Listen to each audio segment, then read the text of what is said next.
টঙ্গীর ময়দানে আনুষ্ঠানিকভাবে ইজতিমা করার অনুমতি পেয়েছেন মাওলানা সাদ এর অনুসারীরা।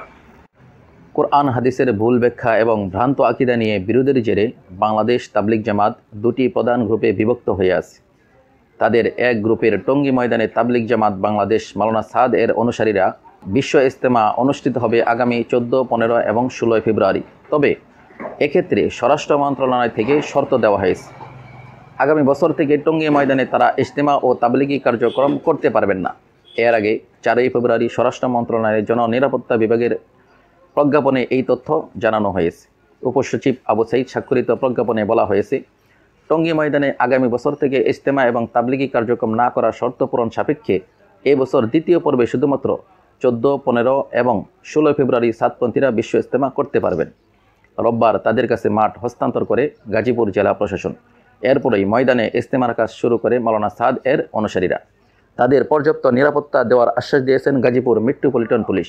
14 ফেব্রুয়ারি শুরু হচ্ছে বিশ্ব ইজতেমার তৃতীয় পর্ব। আয়োজনে মাওলানা সাদ এর অনুসারীরা। তাদের ইজতেমা আয়োজনে নানা জল্পনা কল্পনা থাকলেও রোববার আনুষ্ঠানিকভাবে মাঠ হস্তান্তর করে গাজীপুর জেলা প্রশাসন। স্বরাষ্ট্র মন্ত্রণালয়ের নির্দেশনা অনুযায়ী সাদ অনুসারীরা ইজতেমা করতে পারবেন বলে জানিয়েছেন প্রশাসন। শুরায়ে নেজামের অনুসারীদের মতো তাদেরও নিরাপত্তা সহ সব সহায়তার আশ্বাস প্রশাসনের পক্ষ থেকে বলা হয়েছে, ওনারা 14, 15 এবং 16 তারিখে ইজতেমা আয়োজন করবেন, তার জন্য তাদের কাছে আমরা মাঠ হস্তান্তর করলাম প্রশাসনের পক্ষ থেকে। তাদেরকে নিরাপত্তার বিষয়টা কিভাবে? এখানে অন্যান্য বার যেভাবে নিরাপত্তা দেওয়া হয়, যেভাবে সকল দপ্তর থেকে যেভাবে সহায়তা করা হয়, সরকার সেইভাবেই তাদেরকে ইজতেমা আয়োজনের জন্য সকল বিষয়ে করছে। এইটাই আমাদের কাছে এখন পর্যন্ত আছে। ইজতেমা হলে তো সেখানে পুলিশ, ম্যাজিস্ট্রেট থেকে শুরু করে অন্যান্য লজিস্টিক্সের দেওয়ার জন্য যেসব ডিপার্টমেন্ট থাকবে তারা তো সবাই থাকবে এখানে। মাঠ বুঝে পেয়ে প্রস্তুতির কাজ শুরু করেছেন মাওলানা সাদ এর অনুসারীরা। এবার ইজতেমা করলে আগামী বছর ইজতেমা করতে পারবেন না স্বরাষ্ট্র মন্ত্রণালয়ের এমন সিদ্ধান্ত নিয়ে এখনই ভাবছেন না তারা। বলছেন সুষ্ঠুভাবে ইজতেমা সম্পন্ন করাই তাদের অগ্রাধিকার।